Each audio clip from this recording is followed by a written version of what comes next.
जय श्री राम। 12वीं क्लास के विद्यार्थियों, श्री राम इंग्लिश क्लासेस में आप सभी का अभिनंदन, वेलकम, हार्दिक स्वागत। कैसे हैं आप लोग? उम्मीद करता हूँ जहाँ भी हो, स्वस्थ हो, मस्त हो, खूब इंजॉय के साथ अध्ययन कर रहे होंगे। हमारा एक शानदार सा टॉपिक चल रहा है सिंथेसिस, और सिंथेसिस को लेकर ये 41 नंबर क्लास है। सिंथेसिस में हम सीख रहे हैं कॉम्प्लेक्स सेंटेंस, और कॉम्प्लेक्स सेंटेंस में सीखा जा रहा है एडवर्ब क्लॉज ऑफ कॉन्ट्रास्ट। और इसमें कॉन्ट्रास्ट में यूज होने वाले कंजक्शन हमने कुछ पढ़ लिए थे, जिनमें कौन से पढ़े थे हमने। ऑल दो यट को देख लिया था, दो को देख लिया था, इवन इफ को देख लिया था, इवन दो को देख लिया था। ये दो कंजक्शन अपने रखे थे। मैंने कहा इस पे मैं एक क्लास और दूंगा आपको, एक और क्लास में अपने इनके एग्जाम्पल सीखेंगे अलग से। दोनों में थोड़ा सा जो फ़र्क है वो मैं आपको समझाऊंगा, ताकि अगर एक ही क्लास में सब के एग्जाम्पल ले लें तो कहीं ऐसा ना हो कि कोई बात या कोई सेंटेंस जिसको लेकर आपके मन में डाउट रह जाए। तो डाउट तो अपने रखना ही नहीं है। इसमें मैंने नोट लगा के लिखा है, ध्यान देना इन बातों पे। क्या लिखते हैं अपने कि दोनों ही स्टेटमेंट अलग अलग हों, उनका आपस में कोई रिलेशन ना हो, परंतु विरोध जता रहे हों। परंतु विरोध, स्टेटमेंट ही दोनों अलग अलग हैं। मैं अपनी बात कर रहा हूं, फिर मैं मेरे दोस्त की बात कर रहा हूं, तो स्टेटमेंट दोनों ही अपने हैं। अब दोनों स्टेटमेंट है, लेकिन दोनों क्या है, आपस में एक दूसरे का विरोध कर रहे हैं। उस सिचुएशन में वाइल और ए वेरेज का प्रयोग करते हैं। देखो, आई लाइक टी, मुझे चाय पसंद है। माई सिस्टर लाइक कॉफ़ी, और मेरी सिस्टर को कॉफ़ी पसंद है। दोनों विरोध तो जता रहे ना, एक को चाय एक को कॉफ़ी। बात तो विरोध की कर रहे हैं, लेकिन स्टेटमेंट कैसे हैं, अलग अलग हैं दोनों ही। इस कंडीशन में आपको वाइल और वेयर एज का प्रयोग करना है। करना कहाँ है, स्टेटमेंट देख लेना। ये कह रहे हैं आई लाइक टी, मुझे चाय पसंद है, जबकि मेरी सिस्टर को कॉफ़ी पसंद है। इसका मतलब जबकि फुल स्टॉप के स्थान पर अपने यूज़ करेंगे, और फुल स्टॉप के स्थान पर यूज़ करेंगे तो कुछ इस तरह से यूज़ हो जाएगा इसमें। I like tea while my sister like coffee.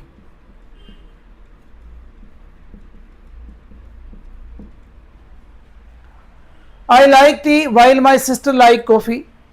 Next sentence देखो, I support my friend he completely disagrees.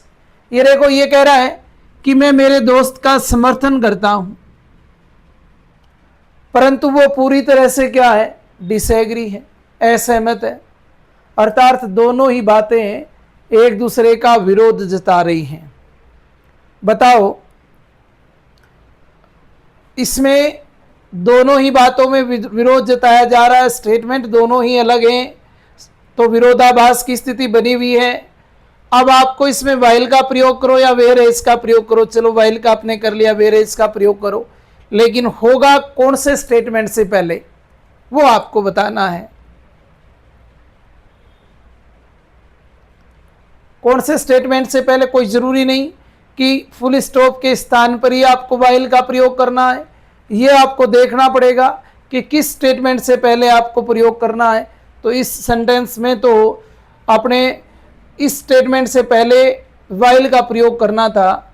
आप इसको पहले भी लिख सकते थे, while my sister like coffee I like T, I like tea while my sister like coffee. पर इसमें देखो, आई जबकि मैं मेरे दोस्त का समर्थन करता हूं, ही कंप्लीटली डिसएग्री। ऐसे तो होगा नहीं कि आई support my friend while he completely disagree. तो फिर किसका प्रयोग, वेयर एज का प्रयोग कहाँ करोगे, शुरू में कर देंगे। सर क्या बीच में नहीं कर सकते? कर सकते हैं, वो तरीका भी मैं बताऊंगा, लेकिन उसमें आपको बदलाव करना पड़ेगा। तो where I support my friend, जबकि मैं मेरे दोस्त का समर्थन करता हूँ, ही कंप्लीटली डिसएग्री।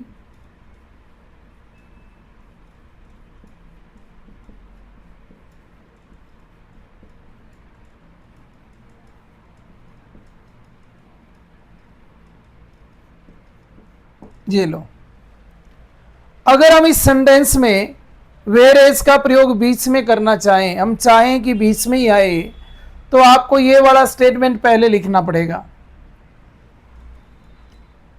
ये वाला स्टेटमेंट पहले लिखोगे तो फिर यहां बेटा ही नहीं आएगा।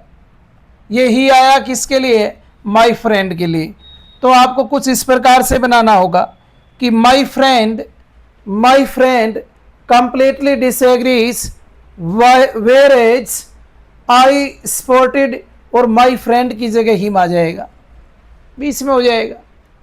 क्या लिखा आपने? लिखा my friend completely disagrees whereas I spot him, या फिर whereas I spot my friend he completely disagrees.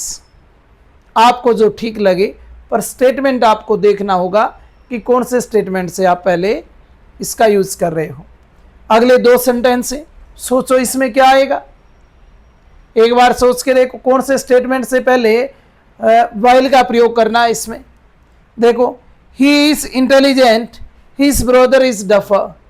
विरोधाभास तो है ना, एक होशियार है एक डफर है, विरोध तो है ही दो बातों का, स्टेटमेंट अलग अलग है, वो बात अलग है।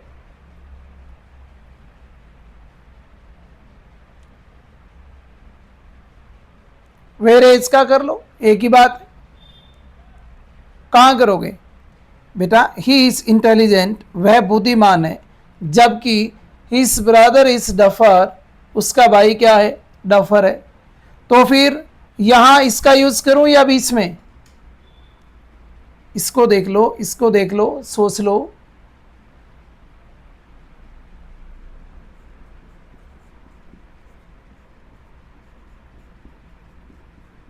He is intelligent while his brother is duffer। इनमें से कौन सा करें? कौन सा ही कर दो, पर यह ध्यान रखना इस सेंटेंस को। I was writing a letter, the light went off। देखो दोनों स्टेटमेंट अलग अलग हैं। लेटर लिख रहा था, विरोध तो जताई जा रहा है कि लाइट चली गई। अब क्या करना है, जब आपको एक स्टेटमेंट पास्ट कंटिन्यू का मिले और एक स्टेटमेंट पास्ट सिंपल का हो, तो वाहिल का प्रयोग आपको पास्ट कंटिन्यू वाले स्टेटमेंट से पहले करना है। कोई फर्क नहीं पड़ेगा, वो स्टेटमेंट से आप पहले ले आएँ फिर वाहिल का प्रयोग करें, ये बाद में लिख दें या शुरू में इसमें वाहिल लिख दें, एक ही बात है। पर ध्यान ये रखना है क्या, इस स्टेटमेंट से पहले वाइल का प्रयोग करना चाहिए। While I was writing a letter, the light went off, the light went off. बस इस बात का आपको ध्यान रखना है। ये कुछ बातें जो मैं उनके साथ आपको नहीं बता सकता था, इसलिए वाइल और वेयर एज पे अपने अलग 4 एग्जाम्पल लिए हैं, अलग पढ़ा है इन दोनों वी कंजक्शन को। और इन दोनों कंजक्शन को पढ़ने का, अलग पढ़ने का कारण भी यही था कि इसमें जो स्टेटमेंट मिलेंगे वो स्टेटमेंट तो आपको अलग अलग मिल रहे हैं, लेकिन स्टेटमेंट एक दूसरे का विरोध जता रहे होंगे, विरोधाभास की स्थिति आपको मिलेगी। उस समय आपको समझ जाना है कि इसमें या तो वाइल का प्रयोग करना है मुझे, या फिर वेयर एज का प्रयोग करना है। और देखिएगा इन दो में से क्वेश्चन, मुझे ये वाला क्वेश्चन ऐसा लग रहा है कि इस तरह का क्वेश्चन आपसे अगर इसमें से पूछते हैं तो इनमें से ये वाला क्वेश्चन जो है वो ठीक बनता है। I was writing a letter, the light went off, और फिर ये स्टेटमेंट दे दिया आपको। दो स्टेटमेंट को आपको अब इसको कॉम्प्लेक्स सेंटेंस में बदलना है, तो आप ध्यान रखना कि कि पास्ट कंटिन्यू दे रखा है, दूसरी तरफ पास्ट सिंपल दे रखा है, तो आप इसको यूज़ कैसे ही कर सकते हैं, बीच में कर सकते हैं, शुरुआत में कर सकते हैं, पर आप इस बात का ध्यान रखेंगे कि स्टेटमेंट जो कंटिन्यू में है, पास्ट कंटिन्यू में दे रखा है, उससे पहले वाइल का प्रयोग करना है। अगर आप इसमें बीच में करना चाहते तो ये लिखना होता the light went off while I was writing a letter. उम्मीद करता हूँ ये contrast, adverbial clause of contrast भी आपको समझ आ गया होगा। लगभग 2 क्लासें और बननी है, कॉम्प्लेक्स सेंटेंस अपना कंप्लीट हो जाएगा। सिंथेसिस के अंदर सिंपल हमने पहले कंप्लीट ही कर लिया था, और कंपाउंड जो हैं उस पर 4 से 5 क्लासें बननी हैं, यानी कुल मिलाकर 5-7 क्लासों के अंदर सिंथेसिस, कंजक्शन और उसके साथ साथ क्लोज तीनों टॉपिक आपके कंप्लीट हो रहे हैं। हालांकि मैं बार बार आपको ये बता रहा हूँ कि क्लोज को मैं अलग भी बताऊंगा आपको, कंजक्शन अलग भी पढ़ेंगे, कंजक्शन को अलग अलग करके पढ़ेंगे, कोऑर्डिनेटिंग कंजक्शन, सबऑर्डिनेटिंग कंजक्शन, तो उनको अलग अलग पढ़ेंगे अपने, ताकि इनमें अगर थोड़ा बहुत भी कहीं आपको डाउट है तो वो वहाँ से आपका दूर हो जाएगा।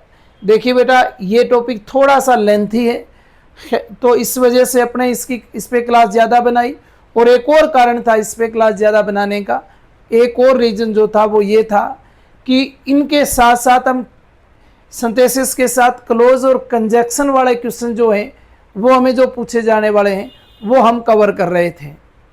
अब जब आप क्लोज पढ़ोगे, कंजक्शन पढ़ोगे, तो आपको बिल्कुल आसान लगेगा अगर आपने सिंथेसिस वाले टॉपिक को 1 से लेकर ये लास्ट तक की क्लास को ध्यान से पढ़ लिया और नोट कर लिया। तो इसके बाद हम इन्विटेशन के डायग्राम भी देखेंगे, नोटिस के डायग्राम भी देखेंगे, और एप्लीकेशन, जॉब एप्लीकेशन का डायग्राम भी देखेंगे, लेटर के डायग्राम भी देखेंगे, रिपोर्ट का डायग्राम भी देखेंगे। बाकी चीज़ें सब इतनी आसान हो जाएगी आपके लिए। उसके अलावा पोइम का स्ट्रेंजा जो आता है उसमें reference, context, explanation, critical notes कैसे लिखते हैं वो भी मैं आपको एक पोइम का, अगर मैंने आपको एक पोइम का एक स्ट्रेंजा बता दिया तो सारे उस पोइम के स्ट्रेंजे आप कवर करने वाले हो। इसलिए 5 पोइम को पढ़ना है, 5 स्ट्रेंजे याद करने, सारे याद हो जाएंगे आपको। तो उम्मीद करता हूँ कि आपका स्नेह, प्रेम, प्यार इसी तरह से मिलता रहेगा, और इसी तरह से हम दिन प्रतिदिन उन्नति करते रहेंगे। आज के लिए इतना ही, कल फिर मिलते हैं। जय श्री राम।